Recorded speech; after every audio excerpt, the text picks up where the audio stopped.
Saya share dulu. Ya. Selamat datang di perkuliahan komplementer kebidanan ya, yang harusnya sudah kemarin ya, tanggal 8 Januari, tapi baru bisa masuk sekarang. Seperti biasanya, di awal kegiatan perkuliahan, saya selalu mengawali dengan kontrak kuliah ya, Bunda-Bunda. Jadi tujuan kontrak kuliah ini adalah sebenarnya silabusnya, menyampaikan apa yang mau dibahas bersama, mau dipelajari bersama, deskripsi mata kuliahnya, berapa kali pertemuan, dosennya siapa saja, kemudian berapa SKS seperti itu, CPMK-nya apa saja, kemudian kegiatan penugasan, jadi kesepakatan-kesepakatan seperti itu Bunda, sehingga dalam kegiatan perkuliahan ini atas kesepakatan bersama dan bisa tepat waktu harapannya, seperti itu. Ya, mungkin sebelum masuk ke materi kita perkenalan dulu ya Bunda. Nah, ini yang pertama perkenalkan saya Erma seperti itu. Dan saya dari IIK Strada sejak tahun 2011 ya Bunda ya, sampai sekarang. Kemudian beberapa pelatihan yang pernah saya ikuti yang tentunya berkaitan dengan pendidikan ya.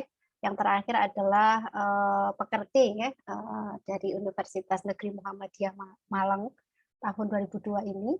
Tapi kalau untuk yang pelayanan terakhir saya mengikuti APN, APN ya, APN Bunda, APN sama CA. Kemudian ini karena sudah mau habis apa namanya keanggotaan kartu anggota sudah dijadwalkan untuk MU seperti itu. Kemudian alamat di IK Strada, alamat kantor. Saya di prodi profesi kebidanan Bunda, profesi bidan seperti itu. Kemudian kalau untuk rumah saya sekitar 7 km dari rumah, tapi karena kebetulan ini saya work from home, jadi jarang sekali ke kampus seperti itu. Kemudian pendidikan yang terakhir yaitu profesi bidan, lulus tahun 2020, kemudian dulu S2 di Undip nih, Bunda, mengambil manajemen kesehatan ibu dan anak. Bunda-bunda ini nanti karena mungkin menjelang maghrib, Bunda-bunda sambil sholat tidak apa-apa. Intinya Bunda tidak perlu khawatir, nanti akan ada rekaman ulangnya, jadi bisa menyimak ulang seperti itu. Oke. Itu sekilas tentang saya, Bunda. Nah, ini ada Facebook, ada Instagram, ada alamat email, dan ada nomor WhatsApp, ada juga nomor simpati seperti itu, tapi yang sering untuk kegiatan kampus, saya menggunakan nomor XL karena yang langsung terkonek dengan laptop. Itu mungkin Bunda anak saya satu, mungkin itu perkenalan singkat dari saya. Nah, mungkin Bunda-Bunda di sini rata-rata sudah bekerja nggak Bunda? Di puskesmas atau di dinas atau di rumah sakit Bunda? Di rumah sakit. Di rumah sakit nggih. Puskesmas juga. Di rumah sakit puskesmas nggih.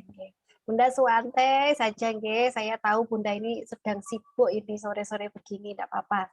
Nggih. Nah, kemudian ini seperti yang saya sampaikan tadi, kebidanan komplementer itu jumlah SKS-nya 3 SKS ya Bunda. Jumlah tatap mukanya kita mengenal ya, satu semester itu ada 6 bulan gitu. Nah, 6 bulan itu tidak semuanya kegiatan perkuliahan ya Bunda. Jadi ada kalau di pendidikan itu ada yang namanya Tridharma Perguruan Tinggi. Jadi ada pengajaran seperti ini, kemudian ada pengabdian masyarakat. Nah, kemudian ada penelitian. Nah, nanti kalau Bunda ketemu dengan skripsi, Bunda yang namanya penelitian ya, seperti itu. Nah, dalam satu semester ini kegiatan untuk tatap muka itu diagendakan 16 minggu, Bunda. 16 minggu seperti itu. Tapi karena Bunda ini sistemnya blok, kelas kerjasama jadinya dimampatkan gitu. Kalau misalkan tidak sistem blok, setiap minggu Bunda. Jadi setiap minggu itu Bunda ada perkuliahan, tapi karena di sini Bunda sistemnya blok, jadi satu dosen hanya 3 kali tatap muka seperti itu. 3 kali tatap muka gitu Bunda. Nah, kemudian ini jumlah SKS-nya ini pakai hitungan lama Bunda. Jadi kalau hitungan lama itu satu SKS itu 50 menit. Jadi karena 3 SKS, jadi 3 kali 50. Jadi 150 menit itu sekali tatap muka selama 16 minggu. Tapi yang efektif untuk kegiatan perkuliahan itu hanya 14 minggu, Bunda. Yang satu kali itu ujian tengah semester, yang satu kali ujian akhir semester, seperti itu. Jadi nanti harapannya meskipun kita sistemnya blok, tapi target waktu yang harus dihabiskan itu 14 kali 150 menit, seperti itu. Jadi kita tetap sesuai dengan targetnya. Nah, karena di sini kan masa pandemi ya Bunda, kegiatannya pakai online seperti itu. Nah, online itu dikenal ada pembelajaran sinkronus dan asinkronus seperti itu. Jadi pembelajaran yang seperti ini, tatap muka tapi melalui Zoom. Nah, seperti itu. Kemudian ada juga pembelajaran yang tanpa tatap muka seperti ini, Bunda. Jadi Bunda itu di dalam jaringan, tapi semua di dalam jaringan. Bunda mengerjakan nanti seperti nanti pertemuan berikutnya yang besok ya rencananya itu. Bunda nanti mengerjakan review materi, ada 20 soal, nah tidak ada tatap muka, tapi Bunda di dalam jaringan. Bunda masuk jaringan, kemudian Bunda mengerjakan 20 soal saja, seperti itu. Nah, kemudian ada juga Bunda tugas mandiri. Bunda mengerjakan sendiri tanpa terkoneksi dengan jaringan internet, seperti itu. Ya, jadi nanti tim dosen pengampunya ada 2, saya selaku PJMK, dan Bu Retno Palupi Yunisiwi. Mungkin Bu Palupi sudah masuk nih. Nah, saya selaku PJMK, apa yang menjadi perbedaan? Nah, dosen juga ada PJ. Sebenarnya saya tidak nggak enak ya Bunda menyebut dosen, kita sama-sama ya intinya ada PJMK dosen seperti itu, hanya membagi, Bunda tugasnya membagi mata kuliah yang harus disampaikan itu, kemudian merekap nilai seperti itu. Nah, itu nanti, nah ini deskripsi mata kuliah, saya rasa Bunda itu komplementer itu sehari-hari sudah kita lakukan, Bunda. Jadi mungkin sejak kecil bahkan turun-menurun ya, sebenarnya bisa dikatakan warisan nenek moyang seperti itu. Kemudian kita ini diambil dalam lingkup kebidanan, jadi contohnya seperti kalau zaman dahulu, keluhan-keluhan yang diberikan pengobatan non farmakologi seperti itu. Saya rasa sampai sekarang Bunda masih ini ya, dari ibu, dari nenek, seperti itu masih kita gunakan. Nah, kalau itu kan dalam kehidupan sehari-hari. Nah, tapi yang dimaksud komplementer kebidanan di sini adalah terapi selain non farmakologi yang kita berikan. Nah, karena kita kan ada siklus daur kehidupan wanita, ya Bunda, target kita kan ibu dan anak. Nah, ibu dan anak di situ kan ada kehamilan, ada persalinan, ada remaja, ada usia subur, bahkan sampai menopause. Nah, kemudian kita di situ bahwa setiap rangkaian, setiap siklus kehidupan, mulai dari bayi, anak, kehamilan, usia subur, ada sesuatu komplementer yang kita berikan seperti itu. Nah, untuk saya, khususnya di sini, saya penekanannya ke kehamilan, Bunda. Karena di IKA Strada itu kita memiliki yang namanya departemen, Bunda. Jadi, kami ada beberapa departemen seperti itu, departemen diambil dari mata kuliah uji kompetensi seperti itu. Nah, sedangkan saya masuknya di departemen kehamilan seperti itu. Jadi ya memang di sini komplementer kebidanan kan mencakup semuanya, tidak hanya kehamilan saja. Karena saya memang fokusnya di departemen kehamilan, jadi nanti yang saya fokuskan pun juga di kehamilan. Seperti itu. Nah, kemudian, ini CPMK atau capaian pembelajaran mata kuliah yang ada pada mata kuliah ini ada konsep dasar komplementer. Jadi nanti bunda-bunda semua mempelajari atau bersama-sama membaca ulang seperti itu tentang konsep dasar komplementer dalam kebidanan.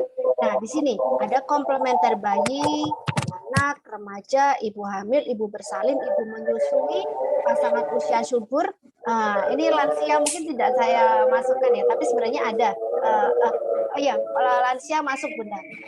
Masuknya nanti menopause seperti itu. Nah, jadi ini nanti di sini akan dibagi menjadi 2, Bunda, saya dan Bu Retno Palupi seperti itu. Nah, seperti saya sampaikan penekanannya lebih kepada kehamilan seperti itu.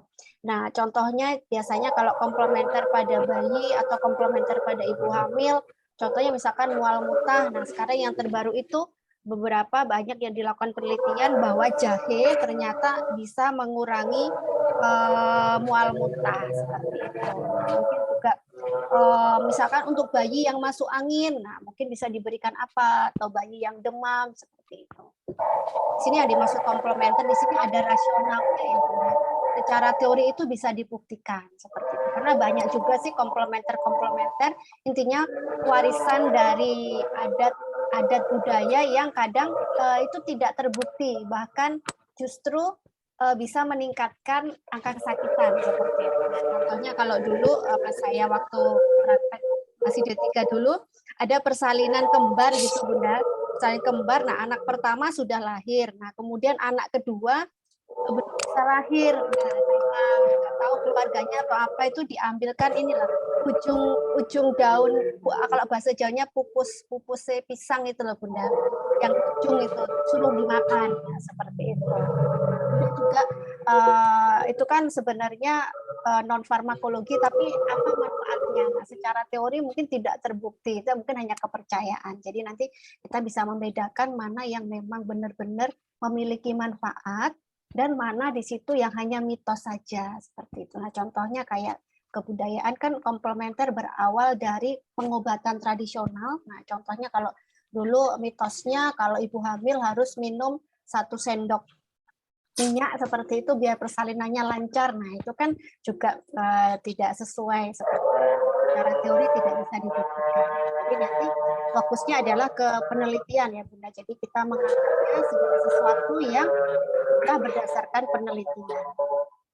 Nah, kemudian selanjutnya ini bentuk pembelajarannya menggunakan YouTube ya. Nanti Bunda akan rekaman ini nanti akan saya kirim ke YouTube, saya rekam, saya upload di YouTube. Bunda nanti bisa memutar ulang, kemudian Bunda nanti bisa di situ absensi, menulis nama dan name, kemudian subscribe. Subscribe bukan berarti saya YouTuber, bukan Bunda. Intinya hanya untuk rekam jejak digital saja bahwa di masa pandemi ini saya penekanannya lebih banyak ke YouTube ya, karena bisa dilihat kembali, karena kalau hanya Zoom saja tanpa kita merekod, tanpa kita upload di YouTube, bentuk kegiatannya seperti apa, seperti itu. Kemudian ada Google Classroom yang Bunda sudah bergabung, yaitu juga untuk rekam ya, rekam kegiatan berapa kali pertemuan, bahwa kita sesuai dengan itu tadi 14 kali dibagi dosennya. Jadi kalau misalkan kita laporkan, misalkan ada monitoring dan evaluasi, kita sudah sesuai dengan aturan dari Dikti Bunda, bahwa kita ada 7 kali pertemuan meskipun dimampatkan seperti itu. Kemudian ada WA Group, ini jarang dipakai ya karena sudah terkonek di Google Classroom. Kemudian ada Google Form. Nah, Google Form ini nanti pada pertemuan kedua, kemudian juga pada nanti Bunda upload penugasan seperti itu bentuk pembelajarannya. Nah, kemudian selanjutnya evaluasi, ini ada kehadiran pengumpulan tugas UTS UAS Bunda. Nanti saya tidak ada UAS, jadi UAS nanti hanya absensi saja Bunda bentuknya. Tapi nanti saya ada review materi seperti itu. Nah, nanti UASnya Bunda cukup penugasan. Penugasnya Bunda itu seperti sehari-hari aja Bunda. Kan Bunda di sini saya tadi tanya Bunda di puskesmas, di rumah sakit, saya rasa sering kontak dengan ibu hamil seperti itu. Nah, nanti Bunda memberikan penyuluhan seperti biasa. Nah, kemudian dibuat laporan. Bunda tidak perlu khawatir, formatnya sudah ada, Bunda tinggal mengisi saja seperti itu. Jadi itu nanti sudah merupakan ujian akhir semester dan tidak ada kegiatan UAS lagi. Nah, untuk kehadiran nanti Bunda seperti saya sampaikan, saya tidak bisa mengintervensi Bunda harus 100% ya. Karena itu tadi salah satu kendalanya kalau online itu seperti itu. Satu, sinyalnya tiba-tiba hilang atau mati lampu atau gangguan jaringan ya Bunda, kan kita tidak bisa memaksakan, Bunda harus bisa ikut. Kemudian juga Bunda itu kan menolong 2 nyawa ya. Kalau tiba-tiba seperti ada infartu kan mau nggak mau ya Bunda tetap harus menolong infartu seperti itu. Jadi nanti kehadiran itu harapannya saya akan anggap 100% Bunda seperti itu. Jadi nanti di akhir yang ujian akhir semester Bunda absensi di situ. Selain juga absensi dari YouTube. Seperti itu. Nah, kemudian ini penugasannya Bunda, ini idealnya ya Bunda. Idealnya seperti ini, tapi nanti misalkan kita bisa, Bu, kesulitan atau apa, kita bisa diskusikan bersama. Nah, ini adalah tujuannya kontrak kuliah. Nah, ujian akhir semester ini membuat penyuluhan Bunda tentang komplementer kehamilan. Nah, kemudian membuat video presentasi Zoom, artinya seperti ini. Nanti Bunda membuat laporan, nah nanti kalau misalkan bisa, saat Bunda penyuluhan itu divideokan, atau kalau tidak memungkinkan, Bunda nanti hasilnya dipresentasikan bersama kelompok seperti itu. Nanti akan saya jelaskan. Kemudian satu kelompok ini maksimal 6 orang. Nah, cuman kita fleksibel karena Bunda ada 18 ya. 18 kalau dibagi 6 sekitar, kalau 5 aja sekitar 5. Dibagi 5 aja enggak apa-apa, Bunda. Jadi 5 seperti itu, dibagi 5 kelompok aja seperti itu. Nah, kemudian deadline tugas 1 bulan, tapi saya kurang tahu Bunda, deadline-nya kira-kira kapan ya untuk ujian akhir semester, karena ini adalah merupakan nilai. Mungkin secepatnya lebih bagus ya. Nah, kemudian format file tugas nanti kelompok 1, komplementer, mual muntah, seperti itu. Jadi nanti ada 3 tema tugasnya. Ini idealnya seperti itu, tapi nanti kita bagi saja menjadi 5 kelompok begitu. Nanti Bunda melakukan penyuluhan tentang ketidaknyamanan mual muntah, kemudian ketidaknyamanan nyeri punggung, kemudian ketidaknyamanan kecemasan. Jadi mungkin kelompok 1 dapatnya mual muntah, kelompok 2 nyeri punggung, kelompok 3 kecemasan, mungkin kelompok 4 kembali ke mual muntah, kelompok 5 ke nyeri punggung. Nah, semua ini nanti diupload pada pertemuan 5, 6, dan 7 seperti itu. Jadi nanti akan saya jelaskan, ini kita lewat ikuti alurnya dulu ya Bunda. Nanti kita sesi diskusi. Nah, rencana kegiatan pembelajaran ini tatap muka 1 karena dibagi menjadi 3 kali pertemuan ya Bunda. Tatap muka 1 itu pertemuan 1, 2, dan 3. Nah, kemudian tatap muka 2 itu pertemuan 4, tatap muka ketiga pertemuan 5, 6, dan 7. Bunda mengupload laporan penyuluhan dan juga video presentasi seperti itu. Kemudian yang terakhir ujian akhir semester hanya pengumpulan revisi atau hanya screenshot bahwa Bunda sudah absensi, Bunda screenshot kalau sudah mengumpulkan tugas, seperti itu saja. Nah, jadi penekanannya pada tatap muka 1, 2, dan 3 ini proses seperti itu. Penekanannya di penugasan, seperti itu. Nah, ini terkait kontrak. Nah, sebelumnya saya akan jelaskan terlebih dahulu, kita masuk ke Google Form dulu ya Bunda. Google Form, sebentar.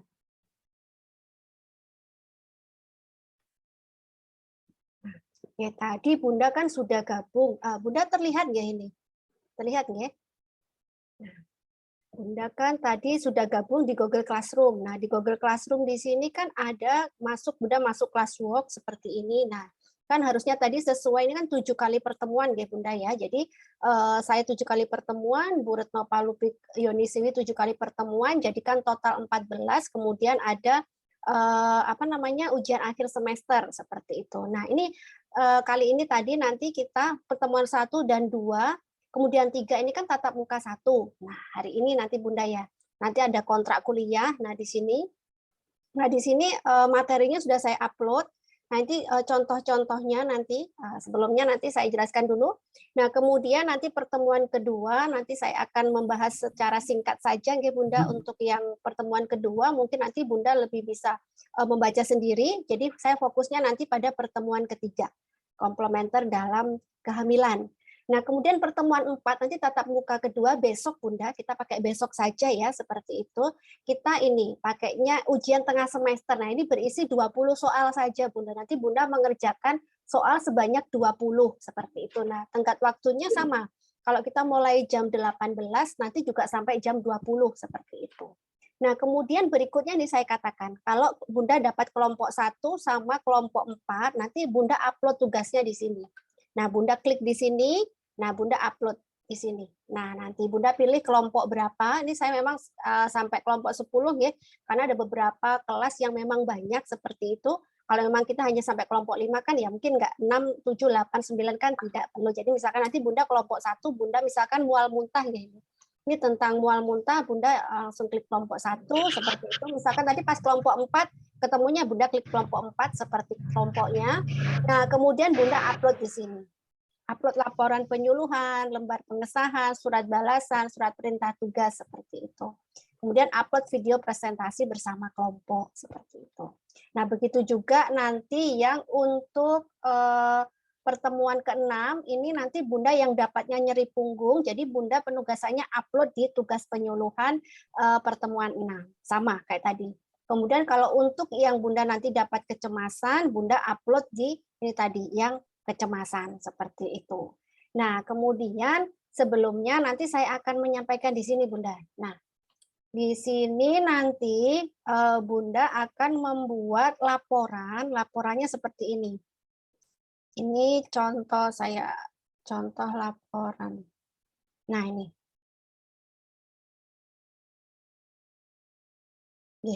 Bunda terlihat nggih? Nah ini, nanti laporan, nah ini tadi. Laporan kegiatan penyuluhan ini contoh nggih, upaya peningkatan pengetahuan masyarakat melalui pendidikan kesehatan mengenai, nah nanti Bunda jangan khawatir di formatnya sudah sesuai judul Bunda. Nanti Bunda tinggal mengganti.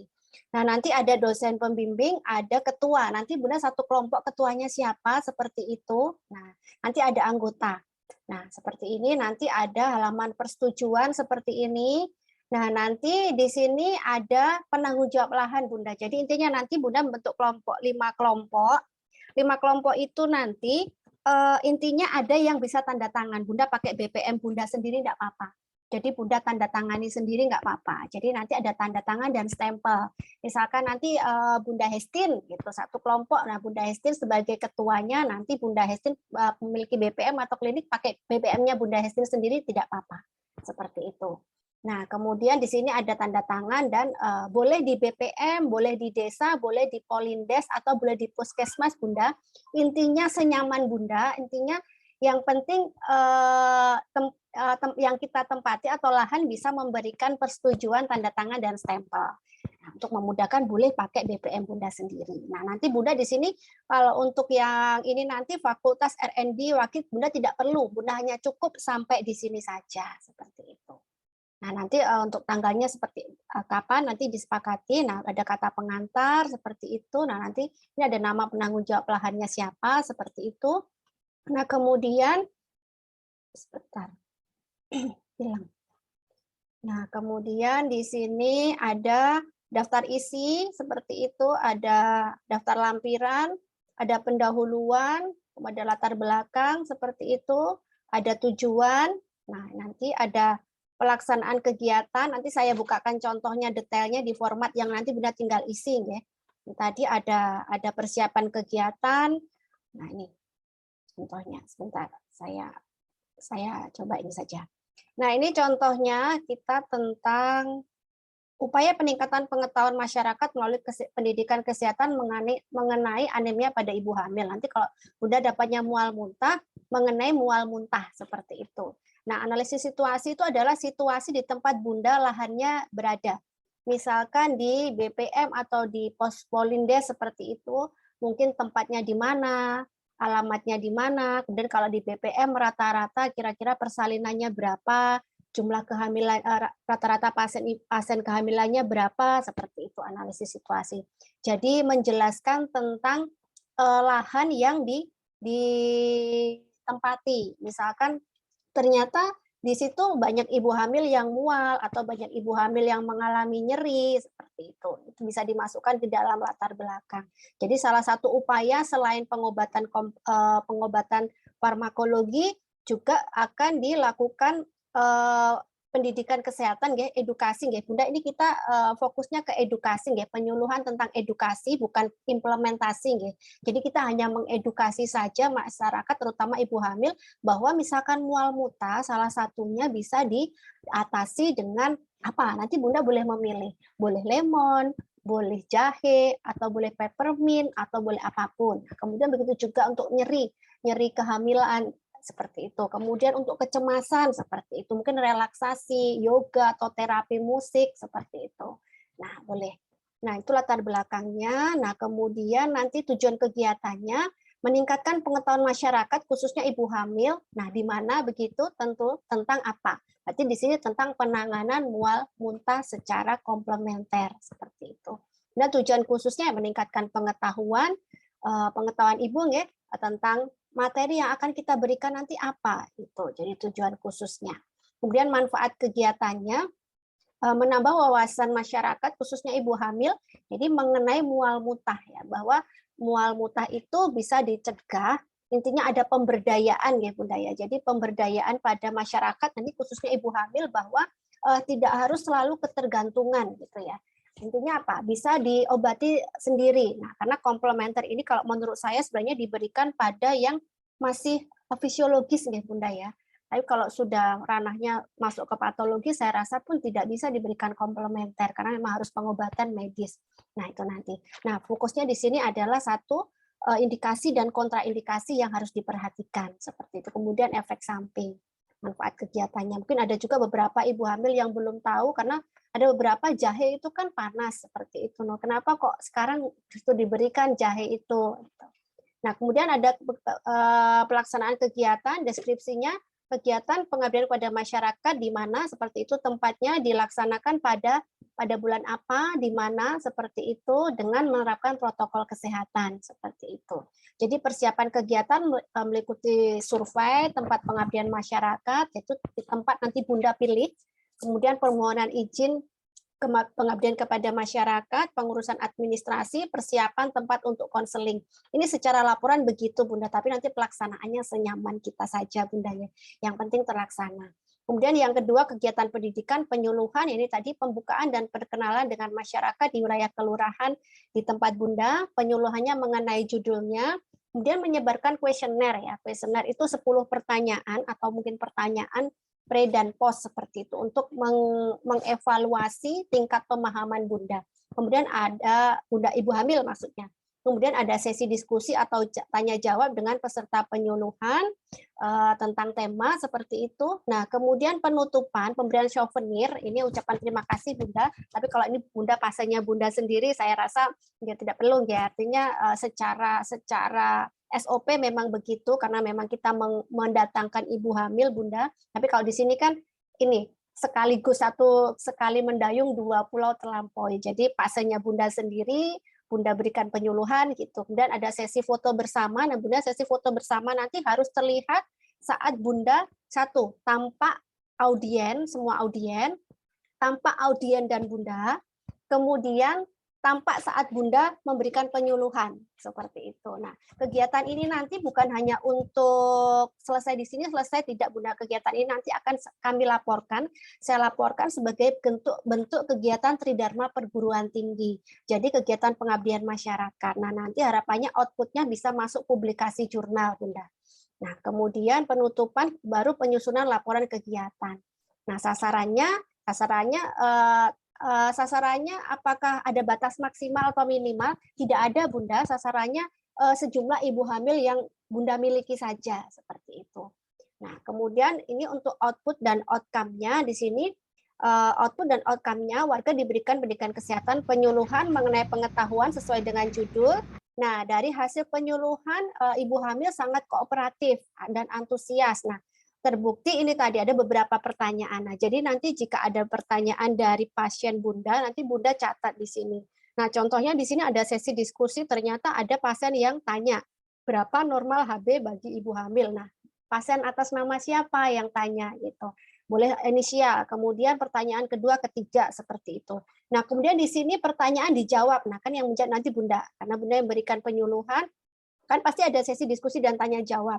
Nah, Bunda ditulis di sini pertanyaan pertama dari Ibu siapa dijawab oleh Bunda. Siapa salah satu Bunda yang menjawab salah satu kelompoknya dituliskan seperti itu. Jadi kegiatannya.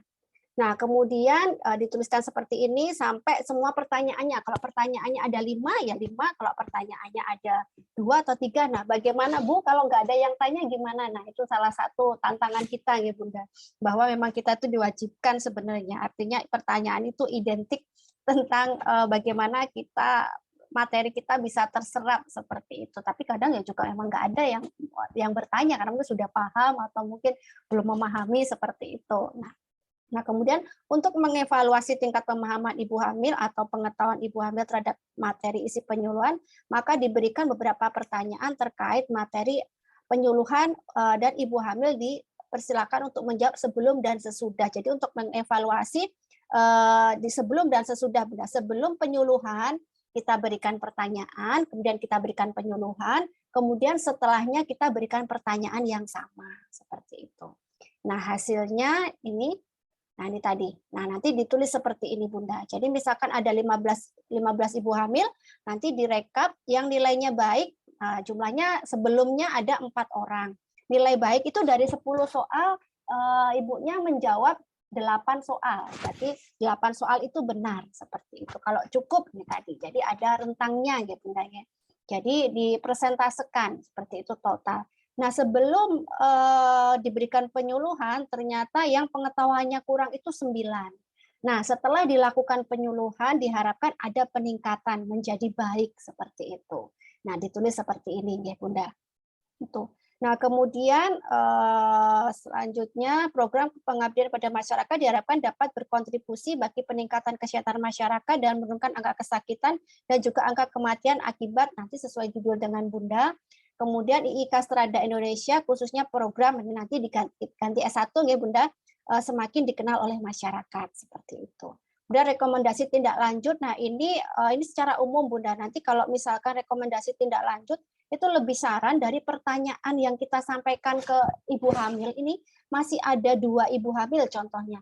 Masih ada setelah diberikan pengetahuan memang terjadi peningkatan yang signifikan gitu Bunda, dari 27 menjadi 80%. Tapi ternyata masih ada ibu yang cukup. Nah, cukup ini sebenarnya pertanyaan mana yang banyak dijawab masih salah.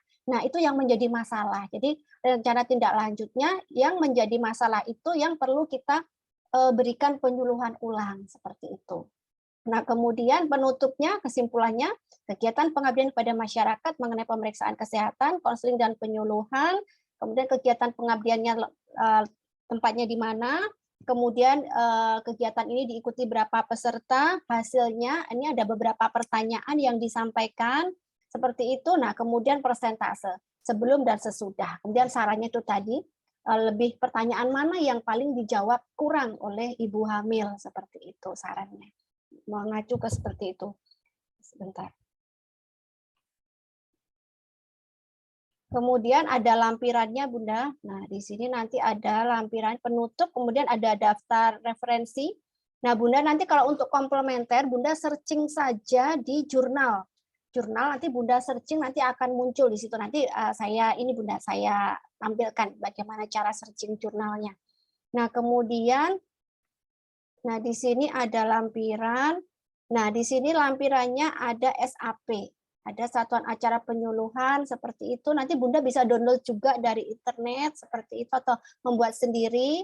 Nah, kemudian ada materi. Kemudian ada materinya singkat saja Bunda, tidak perlu panjang seperti itu. Nah, kemudian ini yang saya maksud tadi ada kuesioner ya Bunda, ada kuesioner pertanyaan. Nah, ini tadi. Nanti Bunda membuat 10 pertanyaan. Kenapa 10? Biar mudah ini tadi. Menjawab pengetahuan baik jika menjawab benar 8 sampai 10. Pengetahuan cukup jika menjawab 5 sampai 7 soal, pengetahuan kurang jika menjawab benar kurang dari 5 soal. Seperti itu. Nah, kemudian nanti Bunda pakai leaflet seperti ini. Boleh searching di internet. Nah, ini nanti ada surat perizinan. Bunda tidak perlu khawatir. Nanti saya yang membuatkan surat perizinan. Nanti Bunda tinggal menulis saja judul, tempat, kemudian anggotanya siapa. Nanti saya yang membuatkan surat, ya Bunda. Nanti saya yang membuatkan surat. Nah, kemudian ada nanti surat balasan. Kemudian juga ada penyuluhan kegiatannya, tanda tangannya dari peserta seperti itu. Nah, kemudian seperti ini ada dokumentasi. Yang saya katakan dokumentasinya ini ada interaksi Bunda. Ada interaksi saat Bunda memberikan penyuluhan seperti itu. Nah, tetap menggunakan prokes protokol kesehatan. Ini mungkin pas Bunda waktu kelas ibu hamil atau apa boleh. Nah, seperti ini. Nah, seperti itu. Jadi terlihat audien dan juga Bunda. Kalau Bunda sudah memiliki alma mater, boleh pakai alma mater, tapi jika tidak apa-apa. Menyesuaikan seragam dinas Bunda saja, seperti itu. Nah, seperti ini. Nah, misalkan jika ada foto bersama, tidak apa-apa memang. Nah, ini kenapa Bunda ada yang sendiri-sendiri seperti ini? Ini namanya kita kolaborasi Bunda. Nah, nanti pasti jadi pertanyaan, Bu, kami ini kan mungkin kalau mungkin Bunda di Trenggalek ya mungkin masih berdekatan. Nah, kalau yang di kelas yang lain itu kan ada beberapa jauh Bunda, ada yang dari apa namanya Surabaya, ada yang dari luar pulau, ada dari Kalimantan, kan nggak mungkin ketemu di satu bersama. Nah, solusinya gimana? Solusinya sama-sama memberikan penyuluhan individu seperti ini, Bunda. Nah, seperti ini kemudian didokumentasi, digabung jadi satu, gitu.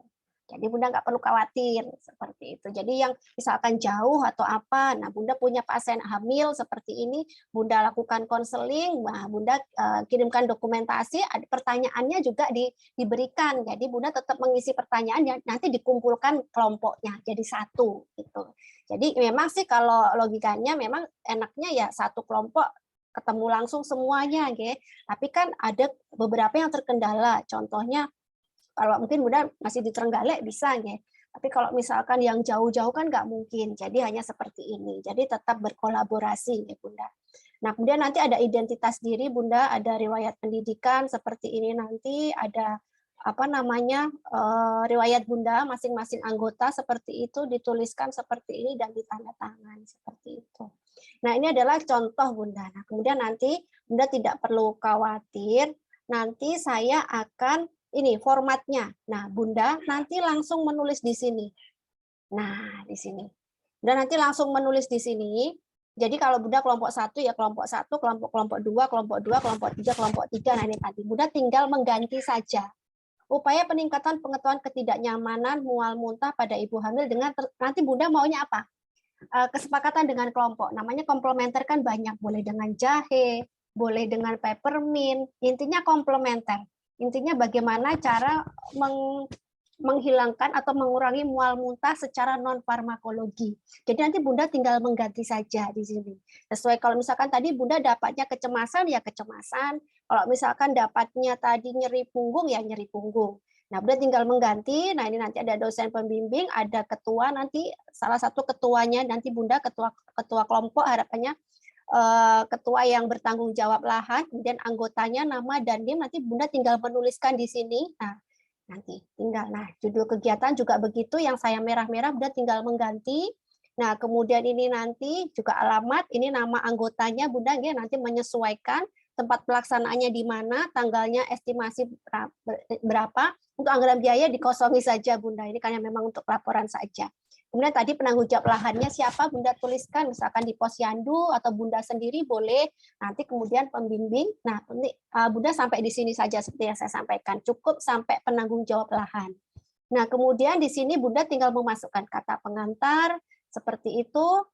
Kemudian penanggung jawab lahan. Kemudian ada daftar isi, menyesuaikan saja halamannya, ada daftar lampiran. Nah, kemudian Bunda tinggal memasukkan nah, ini pendahuluan. Bunda jadi tinggal menulis saja sesuai dengan kelompok Bunda. Nah, analisis situasinya Bunda jelaskan tadi seperti contoh latar belakangnya juga seperti contoh nanti latar belakang Bunda biar tidak sulit Bunda ngambil misalkan Bunda ngambil mual muntah tentang jahe nanti Bunda langsung searching saja jurnal. Nanti saya berikan contohnya caranya searching ya Bunda. Nah, tujuan kegiatan ini pengetahuan Ibu tentang apa saja yang mau kita sampaikan. Kemudian ini ada manfaat kegiatannya. Jadi Bunda tinggal mengisi yang titik-titik ini saja sesuai contohnya. Nah, jadi sudah ada semuanya. Nah, begitu. Pertanyaan seperti itu. Nah, ini ada ini tabelnya juga sudah ada seperti itu. Jadi Bunda tinggal mengisi saja penutup saran seperti itu. Nah, ada SAP. Nah, kemudian ini ada penyuluhan ya, tempat penyuluhan. Kalau Bunda bisa ada kelas ibu hamil secara bersama, boleh menggunakan PPT atau langsung dengan settingnya seperti ini. Kemudian ini tadi juga kalau menggunakan leaflet hanya 2 orang saja seperti tadi. Bunda boleh pakai dua-duanya, pakai metode yang penyuluhan atau leaflet boleh, atau leaflet saja juga boleh. Kemudian pelaksanaannya nanti tinggal mengisi saja materinya apa yang mau Bunda berikan seperti itu. Nah, kemudian sumbernya nanti surat permohonan izin nah, seperti ini. Kemudian daftar lampirannya ada surat perintah tugas, surat balasan. Kemudian ada leaflet seperti itu.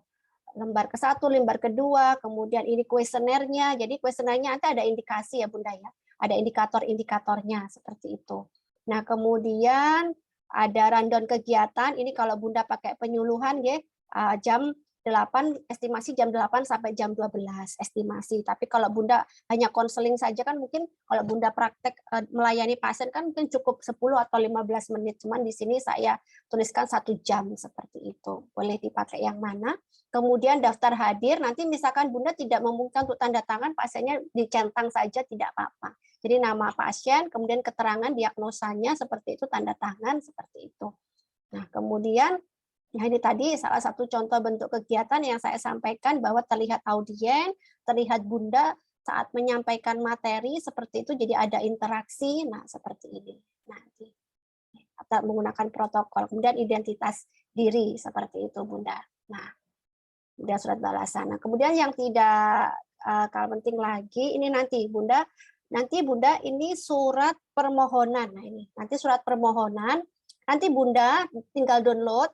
Nanti Bunda tulis, nah misalkan contohnya permohonan izin, nanti suratnya saya yang akan memintakan. Jadi nanti Bunda hanya menuliskan kepadanya siapa. Misalkan BPM Bunda Julita, seperti itu boleh. Atau posyandu, atau klinik, atau puskesmas. Monggo Bunda, boleh. Fleksibel saja, yang penting diizinkan dan mendapatkan tanda tangan dan stempel. Nah, nanti Bunda tinggal mengisi saja yang saya merah-merah ini, Bunda tinggal mengisi kesepakatan dengan kelompok, seperti itu nanti dikirimkan ke saya, Bunda. Dikirimkan ke saya, nanti saya akan kirim ke Bunda berupa yang sudah ada tanda tangan dekan, seperti itu. Jadi Bunda tidak perlu meminta surat, saya yang nanti akan memintakan surat. Nah, ini nanti kemudian diisi lampiran nama-namanya, Bunda. Namanya kelompoknya. Nah, di sini ada sebagai dosen seperti itu, mungkin saya tidak mendampingi secara langsung Bunda karena memang secara online, memang Bunda pelaksanaannya secara offline, tapi mungkin saya memantaunya secara online saja seperti itu. Nah, kemudian nanti di sini selain ada surat perintah tugas, nanti juga ada surat balasan ya Bunda. Nah, ini ada surat perintah tugas. Selain surat permohonan bahwa kita memohon ke lahan untuk melakukan kegiatan penyuluhan. Nah, kemudian di situ juga disertai dengan surat perintah tugas. Nah, surat perintah tugasnya saya yang bertanggung jawab. Nah, kemudian ini nanti Bunda jangan lupa nanti ditandatangani pejabat yang berwenang, penanggung jawabnya seperti itu, ditandatangan dan distempel. Nah, kemudian juga ini laporannya bahwa ini tadi pesertanya siapa, penyuluhan, materinya apa, rencana tindak lanjut seperti itu yang nanti kita laporkan. Nah, kemudian ini tadi apa namanya timnya satu kelompok seperti itu. Nah, kemudian selanjutnya ada ini surat perintah. Nah, nanti ini Bunda surat balasan. Nah, surat balasannya Bunda boleh download seperti ini. Kalau misalkan ini di puskesmas ya Bunda puskesmas. Kalau misalkan Bunda di BPM, Bunda pakai logonya BPM, logo Bidan D5 atau logo IBI seperti itu. Nah, boleh. Nanti surat balasan seperti ini, tinggal menuliskan berdasarkan nomor berapa, nomor dari suratnya, kemudian judulnya apa, seperti itu, ditandatangan. Nah, seperti itu. Ini kalau misalkan desa, kemudian kalau bidan praktek mandiri, nah ini sudah ada. Bunda tinggal memilih nanti mau pakai BPM, atau pakai desa, atau pakai mungkin puskesmas atau puskesmas deh seperti itu. Bunda terkait tugasnya. Oke, baik. Selanjutnya kita nanti akan masuk ke ini ya, ke materi ya Bunda. Nah, sebelumnya saya baca chat dulu ya Bunda. Oke, apresiasi saja ya. Oke. Terima kasih. Bunda Yuyun hadir, Bunda Fitahur hadir, Bunda Evi hadir, Bunda Julita hadir, Bunda Dian hadir, Bu Nur hadir, Bu Maya hadir, Bunda Ririn hadir, Bu Krisna nggih, semua hadir nggih Bunda nggih. Nggih, Bunda, sebelum kita masuk bahas materi dari penugasan ini tadi ada yang mau disampaikan?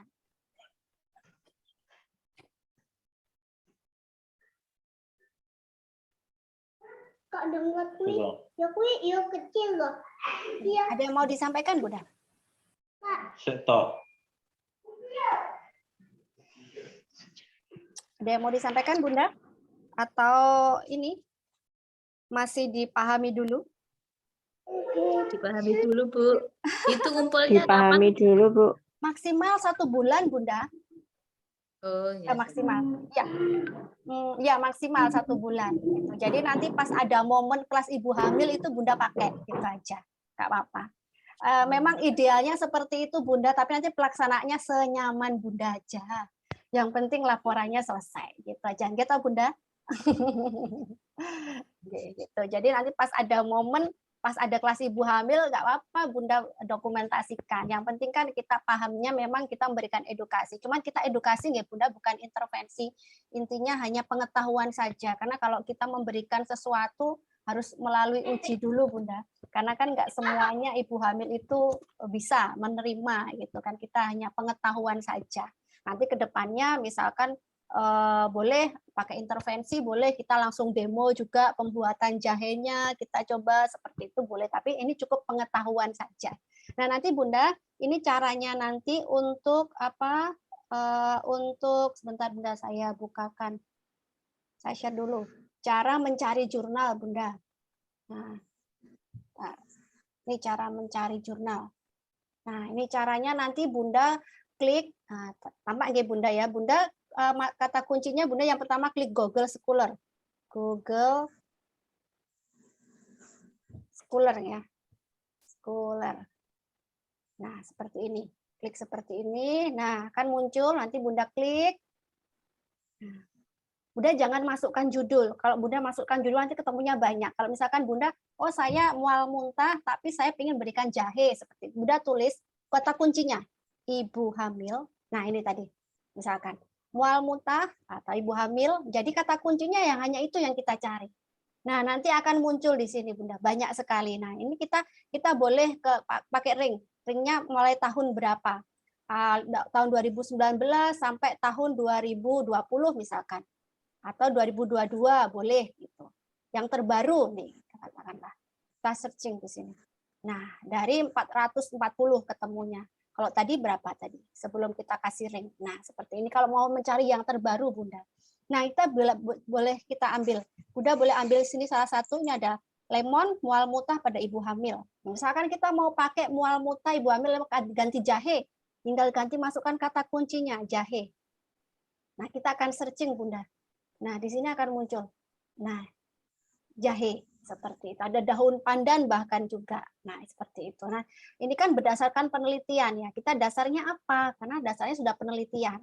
Nah, misalkan di sini kita ambil misalkan jahe hangat. Nah, ini tadi. Kita klik di sini seperti itu. Muncul ya, Bunda. Bunda mau muncul sebentar. Oh, Bunda mau muncul. Ini coba kita lihat pakai ini. Bentar. Sinyalnya agak oh, enggak mau. Ya nih kita nggak bisa karena dia privasi Bunda. Kadang tidak mau. Coba efek jahe. Ada beberapa yang tidak mau. Nah, seperti ini. Maaf ini sinyalnya agak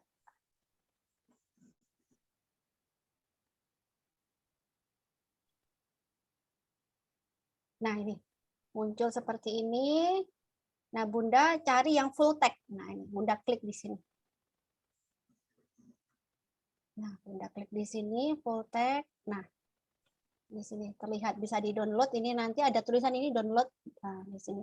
Efektivitas kombinasi ekstra jahe dan pyridoxine untuk mengurangi mual muntah pada ibu hamil. Nah, Bunda ambil aja di sini, Bunda download di sini.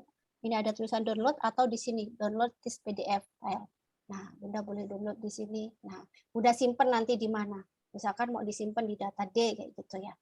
Nah, simpan saja di sini. Bentar.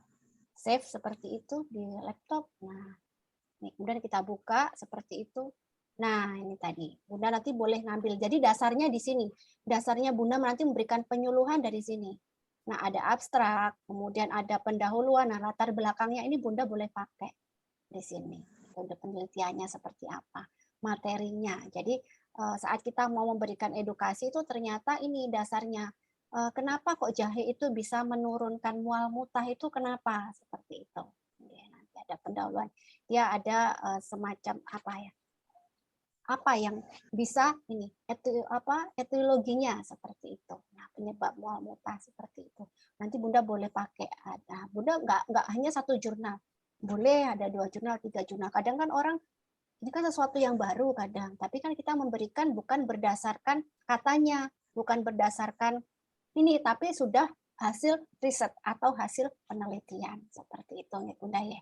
Itu tadi cara mencari jurnalnya. Nanti kalau misalkan Bunda nanti ketemunya salah satu nanti maunya tadi misalkan mau ganti tentang kecemasan ya, ganti aja ini. Misalkan ganti tadi nyeri punggung gitu. Nyeri punggung. Nah, ibu hamil, nah ini Bunda maunya pakai apa? Misalkan yoga. Nah, itu. Jadi bukan judul Bunda ya. Nah, ini tadi exercise senam hamil dan yoga seperti itu terhadap penyerahan nyeri punggung. Kalau misalkan nanti Bunda misalkan ini nyeri punggung atau ini dengan kecemasan misalkan. Yoga kan mungkin juga bisa ya, kecemasan. Nah, seperti itu. Atau moksa seperti itu. Tapi kalau untuk moksa atau seperti ini ya Bunda ya. Nah ini tadi kecemasan. Ini rata-rata akupressure ya Bunda ya. Seperti itu. Nanti. Banyak muncul kalau yang moksa. Seperti itu. Nah, itu nanti Bunda masukkan kata kuncinya seperti itu. Searching, kemudian diambil, Bunda ambil seperti itu. Oke, baik itu Bunda cara-caranya. Nanti kalau Bunda masih bingung nggak apa-apa, WA saya saja. Kalau saya belum balas WA terus Bunda, karena itu kadang takutnya tertumpuk chatnya seperti itu. Apa atau mungkin langsung di Google Classroom juga seperti itu. Oke, itu Bunda terkait penugasan sebenarnya ujian akhir semester. Oke. Nanti tadi ada dari Bunda Yuyun, insya Allah bulan depan ada kelas Ibu posyandu hamil. Oke. Tapi ini kok bingung, bingungnya gimana Bunda? Bunda ini dulu, pelajari dulu seperti itu. Intinya yang penting dokumentasi Bunda. Itu yang penting dokumentasi seperti itu untuk kegiatan penyuluhannya. Kalau Bunda bisa dokumentasikan, divideokan, bisa. Kalau tidak bisa nggak apa-apa. Nanti hasilnya itu dipresentasikan sama kelompoknya masing-masing seperti itu Bunda. Seperti ini nanti akan ada videonya, contoh tutorial videonya.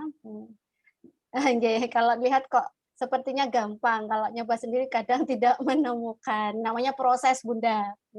Proses itu kan ya kadang kita lancar, kadang enggak kayak gitu. Tapi harapannya lancar nggih Bunda. Karena sebenarnya itu Bunda itu udah ini apa namanya tinggal laporannya yang bikin ribet ini. Sebenarnya tiap hari kan sudah tuh Bunda, sama pasien itu sudah. Laporannya itu loh kadang yang bikin susah gitu. Kita itu kalau ada kuliah yang nggak ada skripsi saya juga mau, tapi nggak boleh ya Bunda ya. Atau nggak ada tugas gitu. Kuliah tapi nggak ada tugas gitu. Ya maunya begitu tapi nggak boleh ya Bunda ya. Namanya proses seperti itu ya. Kita maunya gitu. Gitu ya. Menang Bunda kalau kuliah nggak ada tugas, tapi itu tadi memang saya nanti kena semprit nanti ya, memang harus prosesnya begitu. Jadi intinya memang laporannya kita buat idealnya seperti itu, tapi pelaksanaannya senyaman Bunda. Jangan sampai nanti dengan tugasnya Bu Erma, Bunda tambah menurunkan imunitas. Harapannya dengan tugasnya saya bisa meningkatkan imunitas, ya Bunda. Jangan sampai malah menurunkan imunitas seperti itu. Oke Bunda, itu baik dari penugasan. Sekali lagi, jika ada keluhan, kendala, bisa didiskusikan Bunda, selalu ada solusi seperti itu. Oke. Tadi sekarang saya masuk ke materi saja, ya Bunda. Saya masuk ke materi. Saya hanya ini saja, materinya satu saja yang saya ambil seperti itu.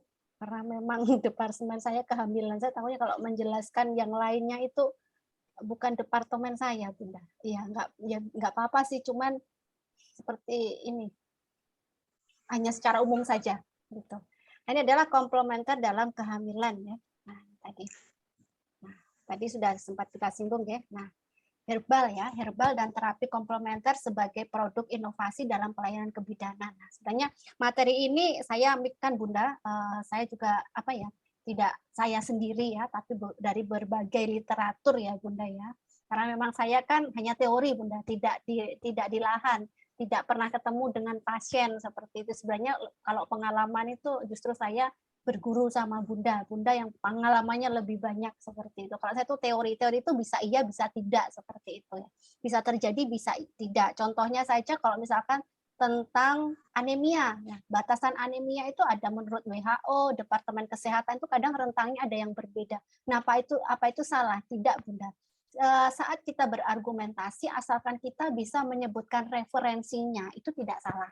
Nah, yang di sini yang dinamakan akademisi itu yaitu tadi semua harus berbasis bukti, berbasis alasan, ada rasional, ada buktinya. Jadi kalau kita mengatakan sesuatu harus berbasis bukti atau referensi seperti itu. Makanya referensi itu sangat digunakan.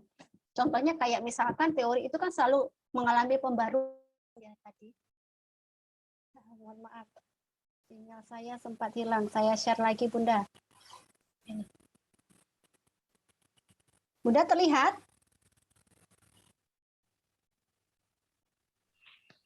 Terlihat, Bu. Oke, saya tadi sempat keluar. Terlihat.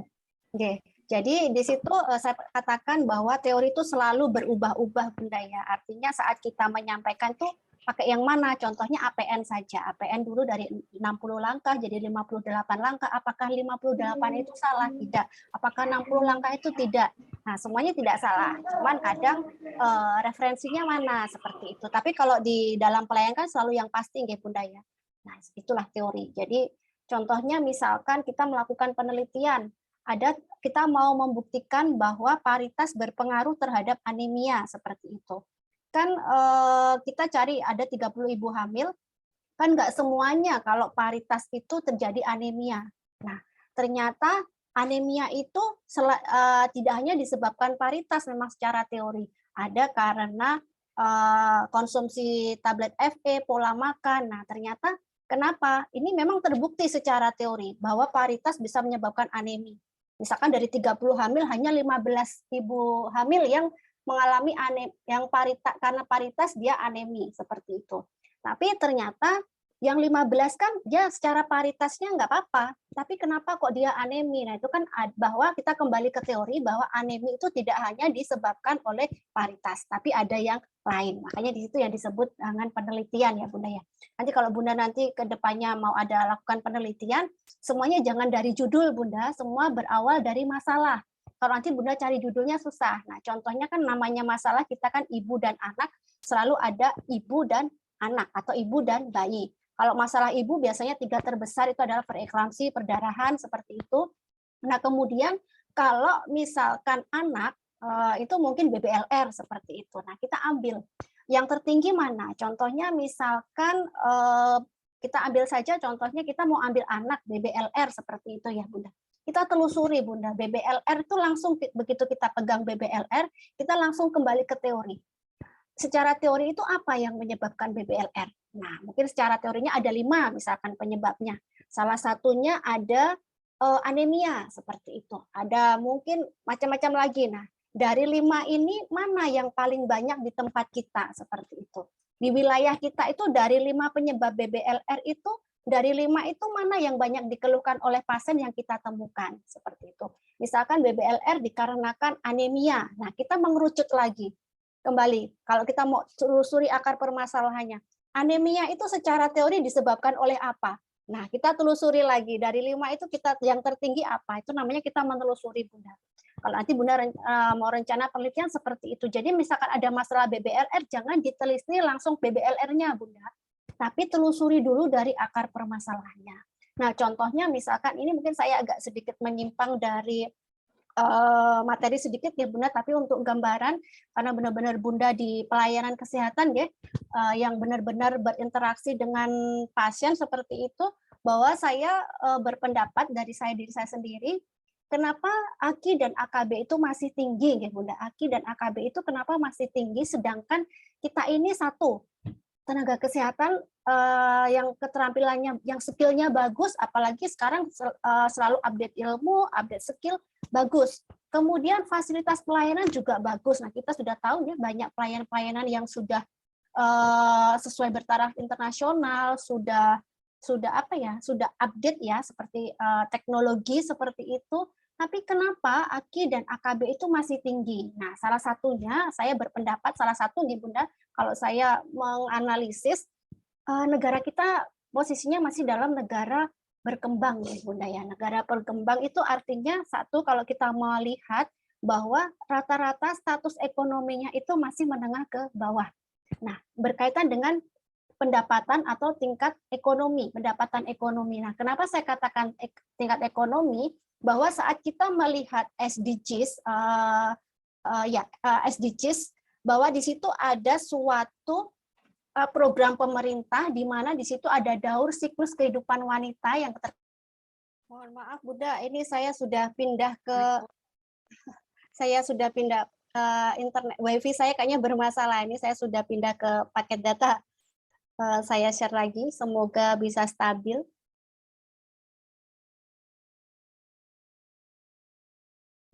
Baik, sudah terini ya Bunda ya. Nah, tadi saya berbicara tentang negara berkembang. Nah, di situ salah satunya semuanya ada keterkaitan dengan status gizi, Bunda. Jadi mulai dari kehamilan, persalinan, masa reproduksi, lansia, itu yang selalu ada penekanan pemerintah itu status gizi, seperti itu Bunda, bahwa ternyata status gizi itu mempengaruhi semua siklus kehidupan. Contohnya misalkan sejak di dalam kandungan, asupan nutrisinya kurang, pasti juga akan mengakibatkan pertumbuhan janin juga berkurang. Nah, jika pertumbuhan janin berkurang, otomatis saat bayi yang dilahirkan pun juga akan salah satunya kekurangan asupan nutrisi. Nah, kemudian saat bayi balita jika asupan nutrisinya kurang, juga nanti pertumbuhannya juga akan kurang. Jadi semuanya keterkaitannya adalah status gizi, Bunda. Nah, status gizi itu dikaitkan dengan status ekonomi. Nah, dan di negara kita adalah negara yang menengah ke negara berkembang, intinya adalah banyak yang menengah ke bawah secara ekonomi. Nah, di situ sangat mempengaruhi, Bunda.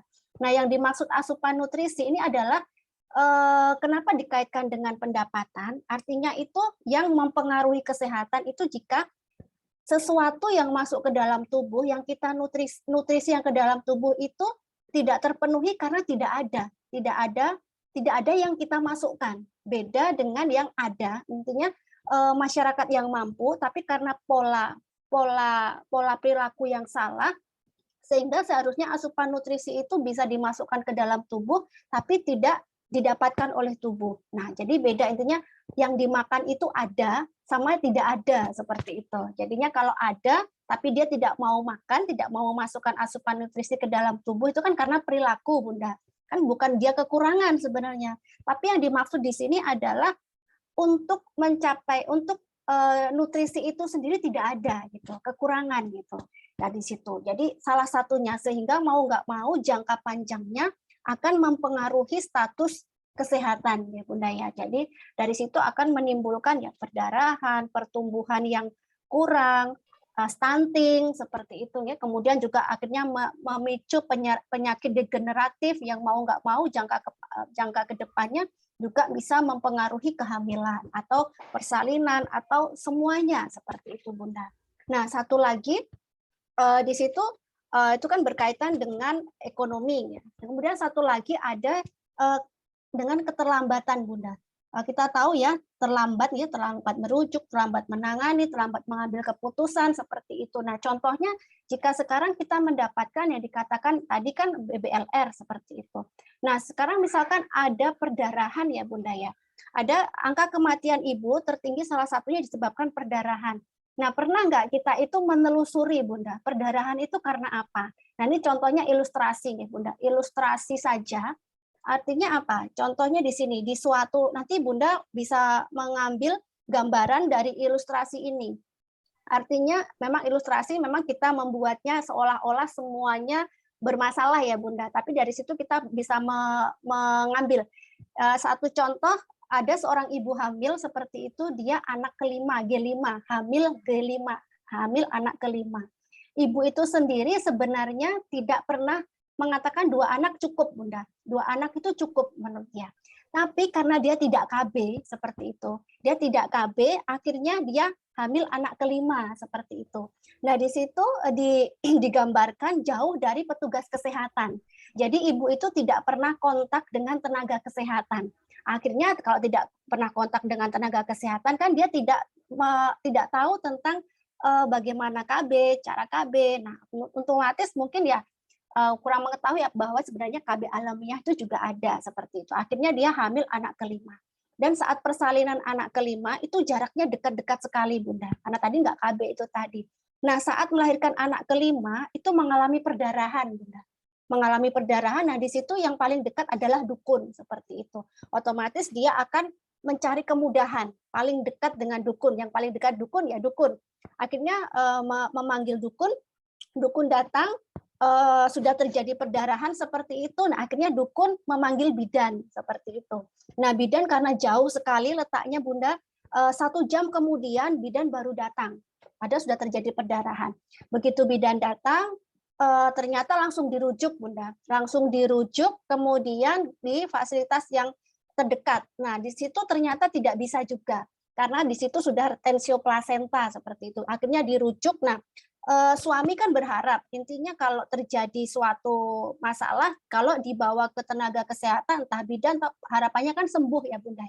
Tapi ternyata di situ sudah ke dukun, dukun ke bidan, bidan ke mungkin ke puskesmas, puskesmas ke rumah sakit seperti itu. Nah, harapannya sampai di pusat rujukan itu kan tertolong Bunda. Nah, ternyata di situ saat dirujuk di rumah sakit, di situ sudah didiagnosa retensio plasenta. Nah, di sini memang gunanya harus ada persiapan, salah satunya pendonor darah ya Bunda ya.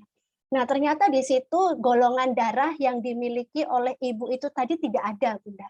Nah, akhirnya ibu itu meninggal karena perdarahan. Nah, sebenarnya jika itu tadi ada kesiapan pendonor darah, artinya kan sebenarnya meskipun perdarahan itu tadi ibunya bisa tertolong ya Bunda. Nah, tapi kan di sini tidak bisa tertolong. Nah, kemudian misalkan tadi bagaimana tidak terjadi perdarahan. Nah, perdarahan itu kan kalau kita telusuri karena apa? Retensio plasenta ya Bunda. Jadi perdarahan karena retensio plasenta, kematian dulu. Kematian disebabkan perdarahan. Nah, kematian itu karena apa? Karena itu tadi ibunya tidak tertolong, tidak ada transfusi darah sehingga menimbulkan kematian. Nah, kematian itu disebabkan apa? Disebabkan perdarahan. Perdarahan itu disebabkan apa kalau kita telusuri? Retensio plasenta. Retensio plasenta itu disebabkan apa? Karena ibunya tidak KB. Nah, kenapa ibunya tidak KB? Karena itu tadi, mungkin kurang mengetahui, atau mungkin karena apa? Karena budaya atau apa yang mungkin salah satu suaminya tidak ikut KB seperti itu. Nah, itulah Bunda sebenarnya akar permasalahannya. Nah, kalau kita balik sebenarnya, seandainya saja ibu itu tadi dekat dengan petugas kesehatan, ibu tadi mau ANC, kan nggak akan terjadi ya Bunda ya. Artinya kan, oh itu masuk resiko tinggi. Nah, semua itu bisa dicegah. Nah, makanya dari situ Bunda, kenapa salah satu AKI dan AKB itu masih tinggi. Nah, di situ. Nah, sekarang kita kembali lagi. Apa keterkaitannya dengan negara berkembang dan negara maju? Nah, kalau di negara kita, Bunda, kan negara kita negara berkembang ya. Artinya kita memang kalau sakit difasilitasi oleh pemerintah ya, ada BPJS seperti itu, Jamkesmasnya gitu. Tapi kan pemeriksaan gratis seperti itu, tapi belum memfasilitasi seperti negara maju. Kalau negara maju di sana itu sudah wajib Bunda. Jadi bukan asuransi. Kalau kita kan wajib memiliki BPJS, tapi kalau di negara maju, mereka wajibnya itu adalah check up, Bunda. Jadi setiap 6 bulan sekali atau sesuai yang ditentukan di negara tersebut, masyarakat diwajibkan untuk check up. Nah, dari check up itu bisa dideteksi, Bunda. Nah, dari deteksi itu sendiri akhirnya apa? Nah, angka kesakitan itu bisa dideteksi lebih dini gitu. Ya, nah, berbalik dengan di negara kita, Bunda. Kalau di negara maju rata-rata mereka berobat itu bukan karena sakit, Bunda, karena check up saja gitu. Tapi kalau di kita biasanya ke puskesmas atau ke rumah sakit itu pasti sudah keluhannya berbagai macam. Ada yang memang masih ringan, ada yang masih berat seperti itu. Nah, harapan pasien itu datang ke kita itu kan mestinya sembuh toh, nggih Bunda nggih. Jadi intinya kalau pasiennya datang ke kita, kalau coba Bunda tanya maunya apa, pastinya sembuh nggih. Nah, kan kita nggak tergantung datangnya pasien, fasilitasnya bagus seperti apapun, mungkin tenaga dokter atau bidannya sudah sudah skillnya sudah sangat bagus, tapi kalau pasien datanya sudah keadaan kritis bagaimana Bunda? Nah, itu tadi.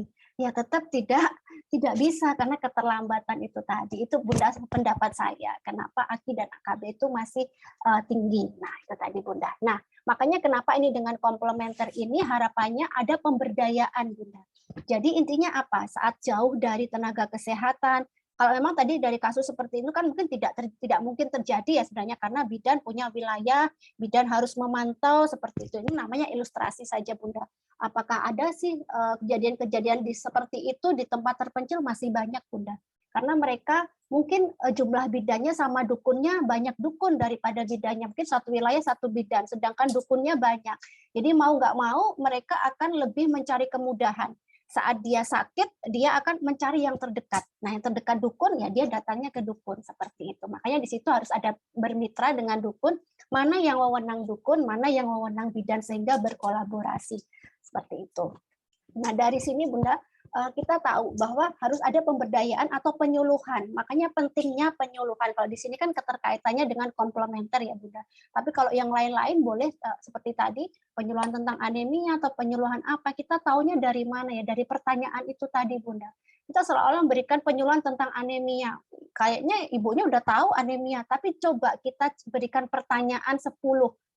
Apakah 100% dijawab betul? Nah, dari mana? Misalkan pengertian anemia dia sudah tahu. Penyebab anemia, oh ternyata pertanyaan yang paling dijawab salah itu penyebab anemia. Nah, ternyata di situ. Kayaknya sepele anemia, tapi ternyata kok masih tinggi. Oh, ternyata kalau kita menyebarkan kuesioner itu ternyata kita bisa tahu. Salah satunya contohnya penyebab seperti itu. Jadi dengan komplementer ini harapannya masyarakat atau ibu hamil itu mandiri, Bunda. Jadi dalam mengatasi keluhan-keluhan yang masih fisiologis itu dia tidak ketergantungan. Jadi tidak harus selalu datang jauh ke bidan. Jadi intinya kita memberikan bekal bahwa bisa ditangani seperti itu. Contohnya seperti kayak misalkan nyeri, untuk mengatasi nyeri tarik nafas. Nah, seperti itu. Nah, begitu juga mual muntah. Jadi untuk menolong ibu, memberdayakan ibu itu tadi di saat dia bisa mencegah, dia bisa menangani permasalahannya sendiri, tapi dalam tanda petik yang fisiologis ya Bunda.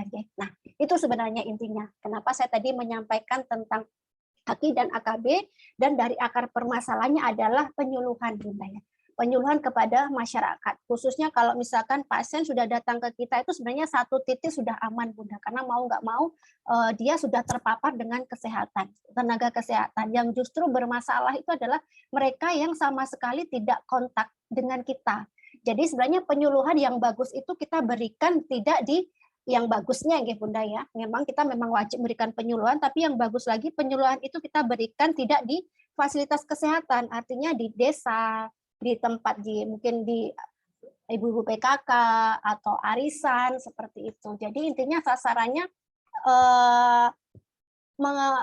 fokusnya ke ibu-ibu yang belum tahu, karena kalau ibu-ibu hamil sudah datang ke petugas kesehatan itu sudah pasti aman lah, katakanlah seperti itu.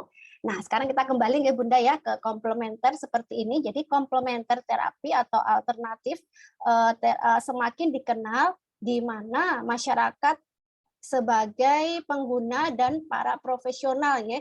Artinya terapi komplementer atau alternatif didasarkan pada holistik, filosofi dan interaksi antar tubuh, pikiran, dan sangat dipercaya bahwa kombinasi dari semua komponen tersebut berpengaruh pada proses reproduksi, siklus tadi ya Bunda. Dalam kebidanan, ibu mencari strategi untuk mengatasi ketidaknyamanan selama kehamilan dan persalinan, serta bantuan untuk relaksasi. Sebanyak 3/4 dari perempuan menggunakan herbal, seperti hemopatik, aromaterapi, atau pengobatan dengan bunga, seperti itu. Kemudian 1/3 dari bidan menggunakan terapi komplementer dalam praktek mereka, seperti itu. Nah, kemudian ini amanat Presiden Republik Indonesia pada Gelar Kebangkitan Jamu 2008 membangun sistem integratif dan pengintegrasian jamu ke dalam sistem layanan kesehatan yang berlaku. Almarhum Ibu Ani ya, Bunda. Nah, kemudian Indonesia sumber daya hayati terbesar kedua setelah Brasil. Kemudian leluhur telah memanfaatkan tanaman obat. Kesehatan ibu dan anak sangat kental dipengaruhi budaya, sosial, dan ekonomi yang saya sampaikan tadi, ya Bunda. Tadi. Nah, kemudian dasar hukum itu adalah kebangkitan jamu pada tanggal 4 Maret 2008.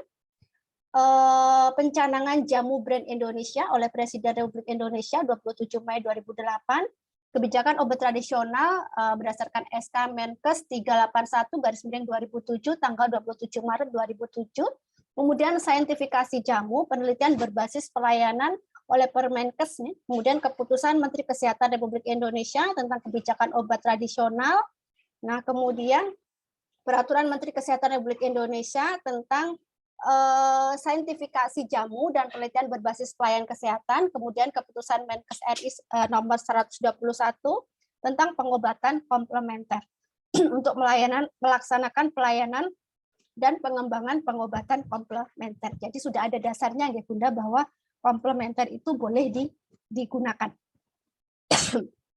Nah, kemudian